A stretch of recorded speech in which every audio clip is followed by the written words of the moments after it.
J'ai appelé ma famille pour dire que j'avais un cancer du sein. Maman a dit, nous sommes en pleine fête prénuptiale de ta cousine. J'ai fait ma chimio seule. Quelques jours plus tard, ils sont venus me demander si je pouvais toujours me porter garante pour le préauto de ma sœur. Mon fils de 6 ans est sorti en tenant un mot du médecin et a dit, maman a dit de vous montrer ça si jamais vous demandez de l'argent. Leurs sourires se sont figés en le lisant. Quand j'ai appelé ma mère pour lui dire que j'avais un cancer, elle a dit, nous sommes en pleine fête prénuptiale de ta cousine, est-ce que ça peut attendre? Je pouvais entendre des verres de champagne teinter derrière elle alors que j'étais assise dans ma voiture garée devant la clinique d'oncologie, serrant un bout de papier qui indiquait un cancer du sein de stade 2. 2 jours plus tard, ma sœur Ivy a appelé, peux-tu te porter garante pour mon préauto? Je ne peux pas être approuvé sans toi. Pas une seule visite, pas une seule offre d'aide avec mon fils de 6 ans, mais soudainement j'étais de nouveau utile parce qu'ils avaient besoin de mon nom sur quelque chose. Puis est venu le jour où ils se sont tous présentés, souriant, prétendant que tout allait bien. C'est alors que mon fils Lucas a discrètement tendu à ma mère un mot du médecin plié. Maman a dit de te montrer ça si quelqu'un demandait de l'argent, a-t-il dit. À la seconde où ils l'ont lu, leurs sourires ont disparu. Je m'appelle Zara Miles, j'ai 32 ans, je suis infirmière à plein temps et mère d'un garçon de 6 ans nommé Lucas. Je vis à Cleveland dans un appartement de 2 chambres qui sent légèrement la lavande et le lysol, selon le jour. Ce n'est pas luxueux, mais c'est à nous, et dans cet espace, j'ai construit une vie autour de la constance, de l'amour et de la routine. Chaque matin commence de la même manière, je suis debout à 5h30, préparant un déjeuner que Lucas ne finira probablement pas et sortant une tenue propre pendant que je repasse ma blouse. À 6h30, j'ai coiffé ses cheveux, répondu à au moins 3 questions sur le système solaire et lui ai rappelé 2 fois de se brosser les dents. Ensuite, je le dépose à l'école, je me rends à l'hôpital et je commence 12 heures à gérer le chaos avec un visage calme. Être infirmière vous apprend à prioriser, à trier non seulement les patients, mais aussi les émotions. Vous apprenez à mettre votre douleur de côté pour plus tard, à sourire quand vous êtes fatigué, à réconforter des étrangers pendant que votre propre vie attend tranquillement au bas de la liste. C'est comme ça que je vivais, efficace, fiable, émotionnellement organisé. Je ne me plaignais pas, ni quand les factures s'accumulaient, ni quand le père de Lucas a disparu de nos vies avant son 2e anniversaire, ni même quand j'ai dû choisir entre faire réviser ma voiture ou renouveler son ordonnance pour l'asthme. Je me débrouillais. Je me suis toujours débrouillé. Si vous demandiez à ma famille, ils diraient que je suis la forte, celle qui a sa vie en main. La vérité, c'est que je n'étais pas forte parce que je le voulais, j'étais forte parce qu'il n'y avait pas d'autre option. Ma mère, Caroline, est le genre de femme qui garde les photos de famille parfaitement alignées sur sa cheminée mais ne se souvient pas de la dernière fois qu'elle m'a serré dans ses bras. Elle se soucie profondément des apparences, son amour est ordonné et conditionnel. C'était une mère au foyer qui croyait à la discipline, à l'image et au silence lorsque les choses devenaient inconfortables. Mon père, Reed, vit dans son ombre.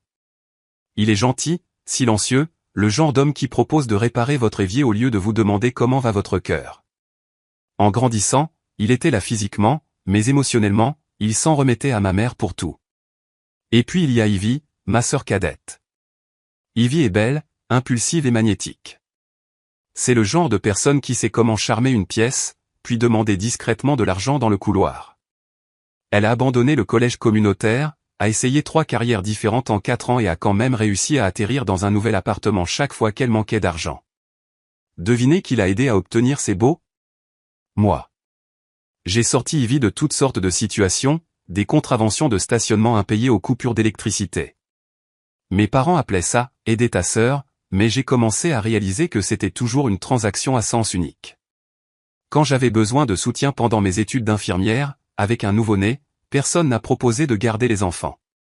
Quand je faisais des gardes doubles et que je m'endormais assise, ils me disaient que je devais mieux gérer mon temps. Pourtant, je continuais à me présenter, anniversaire, vacances, urgences. J'étais la fille fiable, la sœur sur qui on pouvait compter, celle qui se souvenait des rendez-vous de tout le monde, achetait des cadeaux de dernière minute et conduisait 3 heures sous la neige pour assister à une fête prénatale pour laquelle personne ne m'a même remercié. Lucas est devenu ma raison de tout. Il m'apportait de la joie d'une manière que personne d'autre ne pouvait. Il n'attendait pas la perfection, il voulait juste que je sois présente. Son amour était simple et plein, et il n'a jamais eu à gagner le mien. Le jour où j'ai trouvé la grosseur dans mon sein gauche, j'étais sous la douche, me préparant pour le travail. Elle semblait petite, ferme, étrangère. J'ai essayé de me convaincre que ce n'était rien, peut-être un kyste, peut-être le stress, mais je savais mieux. J'ai pris rendez-vous pour un examen pendant ma pause déjeuner et n'en ai parlé à personne. Non pas parce que j'avais peur du diagnostic, j'avais peur du silence qui pourrait suivre. Quand l'appel est venu confirmant que c'était un cancer, je n'ai pas pleuré. J'ai pris une profonde inspiration, j'ai regardé Lucas colorier à la table de la cuisine et je me suis dit que je trouverais une solution. Je suis resté assise dans ma voiture pendant 15 minutes avant de composer le numéro de ma mère. Je voulais entendre sa voix, sentir que quelqu'un me soutenait. Mais quand elle a décroché, son ton était pressé. « Nous sommes en pleine fête prénuptiale de Molina », a-t-elle dit. « Est-ce que ça peut attendre ?» Je ne lui ai pas dit. J'ai juste dit « Bien sûr » et j'ai raccroché. J'ai su à ce moment-là que je ne rappellerai pas. Pas ce soir-là. Peut-être jamais. Après avoir raccroché avec ma mère, je suis resté assise dans ma voiture, la ceinture de sécurité toujours bouclée, et j'ai regardé la rue. J'ai regardé les gens passer avec des sacs de courses et des tasses de café, continuant leur vie normale alors que la mienne venait de basculer dans quelque chose d'inconnaissable. Ce n'était pas seulement le mot « cancer » qui me hantait, c'était la prise de conscience que je n'avais personne à qui le dire, personne pour s'asseoir à côté de moi, personne qui voyait la tempête arriver. Le lendemain, je suis allé travailler. J'ai gardé ma routine. J'ai préparé le petit déjeuner pour Lucas. J'ai préparé son déjeuner. Je l'ai serré 2 fois dans mes bras avant qu'il n'entre dans sa classe. À l'hôpital, j'ai vérifié les signes vitaux, rassuré les patients, pris des notes et souri lorsque le superviseur de garde est passé. Non pas parce que j'allais bien, mais parce que je ne savais pas comment faire autrement. Ce soir-là, après que Lucas se soit endormi, j'ai ouvert mon ordinateur portable et j'ai commencé à rechercher des plans de traitement. L'écran brillait de mots comme « invasif »,« chimiothérapie »,« radiothérapie » et « taux de survie ». Je n'ai pas pleuré. J'ai fait une liste, médecin à appeler, jours que je pouvais prendre, à qui je pourrais demander de l'aide. Mais cette dernière colonne est restée vide. J'ai essayé d'appeler mon père. Il a répondu, mais je pouvais entendre la télévision en arrière-plan et l'hésitation silencieuse familière dans sa voix. « Salut papa, je fais face à quelque chose. On peut parler ?» Il y a eu une pause. « Ce n'est pas le meilleur moment, ma chérie. Le match des Browns vient de commencer. Je peux te rappeler après. » Je lui ai dit que c'était bon et j'ai raccroché. Au cours des jours suivants, j'ai eu ma première consultation en oncologie, un scanner et des analyses de sang, seul. Chaque formulaire que je remplissais demandait un contact d'urgence. J'ai mis le nom d'une collègue, Renée, que je connaissais à peine mais qui m'avait une fois apporté de la soupe quand j'avais la grippe. Voilà à quel point la barre était tombée bas. J'ai commencé la chimio la semaine suivante. L'infirmière a inséré la perfusion et a souri doucement. « Avez-vous quelqu'un qui vous attend dans le hall ?» J'ai secoué la tête. Elle m'a regardé plus longuement, puis s'est détournée pour régler la machine. Mon corps a changé plus vite que je ne m'y attendais. J'avais des nausées, des vertiges et j'étais épuisé d'une manière que je ne pouvais pas expliquer. J'ai perdu l'appétit. Mes cheveux ont commencé à tomber par touffes, alors je les ai rasés avant que Lucas ne puisse voir le pire. Quand il a demandé pourquoi, je lui ai dit que cela faisait partie du médicament, et il a hoché la tête avec un petit visage sérieux, comme s'il comprenait plus que je ne le voulais. Ce week-end-là, mon téléphone a sonné. Ivy. Je n'avais pas eu de ses nouvelles depuis Pâques. Salut, alors c'est un peu au hasard, mais j'essaie d'avoir une voiture et mon crédit est nul. J'ai besoin d'un garant, juste pour les papiers. J'étais assise sur le canapé avec une poche de glace sur le cou, essayant de ne pas vomir. Maman t'a dit ce qui se passe. Il y a eu une pause. Non, quoi? J'ai un cancer. J'ai commencé la chimio la semaine dernière. Ivy a expiré comme si je venais de lui dire que j'avais perdu mes clés. Oh, waouh, ça craint. Mais tu ne vas pas mourir, hein? Tu iras bien? Je ne sais pas encore. D'accord, mais Jean, tu peux toujours te porter garant ou c'est un mauvais moment. Les mots étaient réels. Je les ai entendus. Je ne pouvais tout simplement pas croire qu'ils sortaient de sa bouche. Je n'ai pas répondu. J'ai raccroché. Le lendemain matin, j'ai trouvé Lucas assis à table, tenant un crayon et écrivant quelque chose sur un morceau de papier plié. Quand je lui ai demandé ce qu'il faisait, il a dit « Je fais quelque chose pour t'aider. » Je ne l'ai pas regardé alors. J'ai juste embrassé le sommet de sa tête et j'ai fait son sac à dos. Cette semaine-là, ma famille a commencé à appeler davantage. Non pas pour demander comment j'allais, mais pour planifier la fête prénuptiale de Molina, pour demander si je pouvais préparer quelque chose pour la table des desserts, et oui, Ivy a de nouveau évoqué le pré-toto. Ils ont commencé à se présenter à ma porte sans prévenir, tout sourire, comme si de rien n'était. J'ai alors réalisé que ma maladie ne les avait pas attirés vers moi, elle m'avait seulement rendue plus gênante. Et à la seconde où ils ont vu une opportunité, ils ont essayé de me faire reprendre le rôle que j'avais toujours joué, celle qui arrange les choses. Mais quelque chose avait changé cette fois. Je n'allais pas jouer le jeu. Après cet appel avec Ivy, quelque chose s'est brisé en moi. Mais pas de la manière à laquelle on pourrait s'attendre. Ce n'était plus de la tristesse. Ce n'était pas de la déception. C'était une sorte de clarté aiguë, comme se réveiller d'un long sommeil et réaliser que la maison est en feu.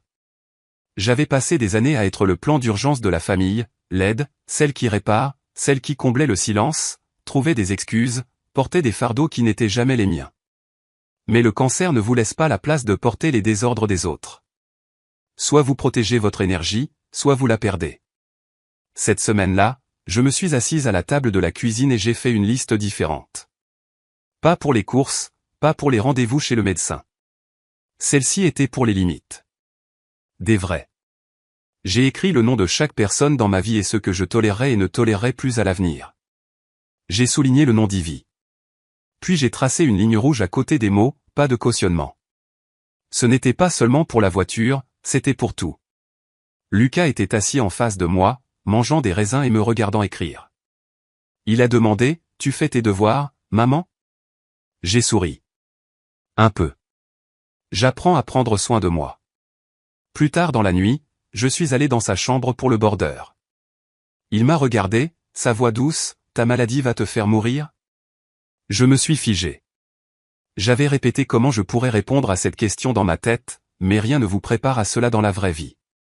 Je me suis agenouillé à côté de son lit et j'ai dit, « Je vais faire tout ce que je peux pour aller mieux. » C'est pourquoi je prends tous les médicaments, même s'ils me rendent malade. Il a hoché la tête et a remonté sa couverture jusqu'à son menton. D'accord. Je veux juste que tu restes. Je l'ai embrassé sur le front. Je ne vais nulle part, bébé. Cette conversation a tout changé. Non pas parce que j'avais peur de mourir, j'avais déjà affronté cette peur à la clinique. Ce qui me faisait plus peur, c'était l'idée de laisser mon fils dans un monde où des gens comme ma famille étaient les voix les plus fortes dans la pièce. Je devais lui montrer à quoi ressemblait le fait de tracer une ligne et de se tenir du bon côté. J'ai appelé ma thérapeute le lendemain et j'ai demandé à avancer ma prochaine séance. Nous avons parlé de culpabilité, de la façon dont les femmes, en particulier les mères, en particulier les filles, apprennent que l'amour ressemble à de l'endurance, que nous sommes censés continuer à donner même lorsque cela nous vide. Elle a dit, vous avez le droit de changer les règles lorsque les anciennes ont été écrites sans votre consentement. Cela m'a marqué. La prochaine fois qu'Ivy a appelé, je n'ai pas décroché. Quand maman m'a envoyé un texto pour me rappeler la fête prénuptiale de Molina, je n'ai pas répondu. Je n'étais pas en colère. J'étais épuisé et je n'avais plus rien à donner à des gens qui ne pouvaient pas se présenter pour moi de la plus petite des manières. Au lieu de cela, je me suis tourné vers l'intérieur. J'ai commencé à assister à un groupe de soutien contre le cancer à l'hôpital le jeudi. J'ai laissé ma voisine, une enseignante à la retraite nommée Madame Watts, emmener Lucas à l'école les jours difficiles de chimio. J'ai accepté les repas des collègues qui les proposaient au lieu de balayer cela d'un « je vais bien ». Laisser les gens m'aider, c'était comme apprendre une nouvelle langue, mais c'était honnête. Puis est venu le jour où la famille s'est présentée à ma porte. C'était samedi. Je portais un sweat à capuche trop grand et je n'avais pas bien dormi. La sonnette a retenti et ils étaient là, maman, papa, Ivy, souriant comme s'il apportait de bonnes nouvelles. On s'est dit qu'on passerait te voir, a dit maman, tenant un plateau de fruits achetés en magasin. Ivy est entrée comme si elle était chez elle. Aussi, j'ai reparlé au concessionnaire, ils ont dit que le garant doit juste avoir un revenu stable, donc ça devrait aller si tu travailles toujours. Elle a dit ça comme si nous discutions des plans du week-end. Comme si je n'avais pas été malade. Comme si mes cheveux n'étaient pas partis. Comme si mon fils ne m'avait pas vu vomir tous les matins pendant un mois. Je n'ai pas dit un mot. Au lieu de cela, je me suis tourné vers Lucas et j'ai dit, mon cœur, peux-tu m'apporter le papier que maman t'a donné la semaine dernière? Il a couru vers son sac à dos et est revenu avec une enveloppe pliée. Il l'a tendue à ma mère. Elle a dit de te donner ça si quelqu'un demandait de l'argent. La pièce est devenue silencieuse alors que ma mère ouvrait le mot. J'ai regardé leurs yeux parcourir les mots. Leurs sourires ont disparu. Pour la première fois, je n'avais pas peur du silence. Les doigts de ma mère tremblaient légèrement alors qu'elle dépliait le papier que Lucas lui avait tendu. Ivy se pencha pour regarder. Mon père se tenait derrière eux, silencieux comme d'habitude, mais même lui arrêta de prétendre que c'était une visite décontractée. La pièce, il y a quelques instants remplie de bavardages et de sourires gênés, était devenue complètement immobile. Le mot était court, imprimé proprement sur une demi-feuille de papier du bureau de mon oncologue. Il disait, Zara Miles suit actuellement un traitement de chimiothérapie actif. En raison de la fatigue physique et émotionnelle, elle ne s'engagera dans aucun accord financier, y compris le cautionnement, le prêt ou la contribution à des dépenses familiales non essentielles. Veuillez respecter sa convalescence et ne pas lui imposer de stress supplémentaire. Il était signé par mon médecin et comprenait son cachet officiel. J'ai regardé leur visage. La mâchoire de ma mère se serra alors qu'elle repliait le papier avec des mouvements soigneux et délibérés. Elle n'a pas dit merci. Elle n'a pas demandé comment j'allais. Elle s'est juste tournée vers moi et a dit, « Tu n'avais pas besoin d'impliquer Lucas là-dedans. » C'est un peu dramatique, tu ne trouves pas? C'est à ce moment-là que j'ai cessé d'espérer qu'elle changerait un jour. J'ai rencontré ses yeux et j'ai dit, « J'ai impliqué Lucas parce qu'il est le seul dans cette famille qui m'a réellement vu me battre pour ma vie. Il a gagné le droit de dire la vérité quand aucun de vous ne le fera. » Mon père a changé de poids, a baissé les yeux vers le sol et n'a rien dit. Ivy a ricané. Ce n'est pas si grave. J'avais juste besoin d'aide pour avoir une voiture. Tu agis comme si on te demandait un rein. Je me suis avancé et je l'ai regardé droit dans les yeux. Je me bats seul contre le cancer. Je suis allé à chaque traitement sans que personne de cette famille ne soit assis à côté de moi. J'ai vomi dans les toilettes de l'hôpital et j'ai quand même réussi à rentrer à temps pour aller chercher mon fils. J'ai payé chaque facture tout en perdant mes cheveux, ma force et des parties de moi-même que vous ne comprendrez jamais. Et la première fois que l'un de vous se présente, ce n'est pas pour aider, c'est pour demander quelque chose. Elle ouvrit la bouche pour répondre, mais je ne la laissai pas faire. J'ai tout donné pour cette famille. J'ai co-signé le premier bail d'Ivy. J'ai payé la caution quand tu as cassé ton téléphone. J'ai quitté le travail pour aller chercher oncle Neil à la dialyse. Je n'ai jamais rien demandé en retour. Mais quand j'ai eu besoin de vous, vous avez disparu. Ma mère est intervenue, sa voix plus froide maintenant. Nous n'avons pas disparu. Nous avons juste supposé que tu nous le dirais si ça devenait si grave. C'est devenu si grave. Et je vous l'ai dit. Vous avez juste choisi de ne pas m'entendre. Je me suis tourné vers Lucas, qui se tenait dans le couloir, écoutant. Je l'ai appelé et j'ai posé ma main sur son dos. C'est lui que je protège maintenant.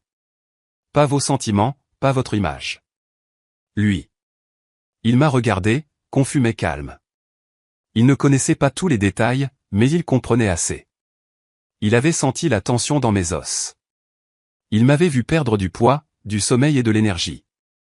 Et il n'avait jamais rien demandé, sauf la vérité. J'ai regardé à nouveau ma famille. Vous n'avez pas le droit de demander des morceaux de moi quand vous refusez d'être là pour le tout. Je ne suis plus le plan de secours. Je ne suis plus celle qui répare. Je ne suis plus celle sur qui vous vous appuyez quand c'est pratique. Le silence pesait lourdement entre nous. Personne ne bougeait. Personne ne parlait. Finalement, ma mère posa le plateau de fruits sur le comptoir, comme si cela avait de l'importance. Eh bien, je suppose que nous allons partir alors. Elle se tourna et sortit. Mon père la suivit. Ivy ne dit pas au revoir.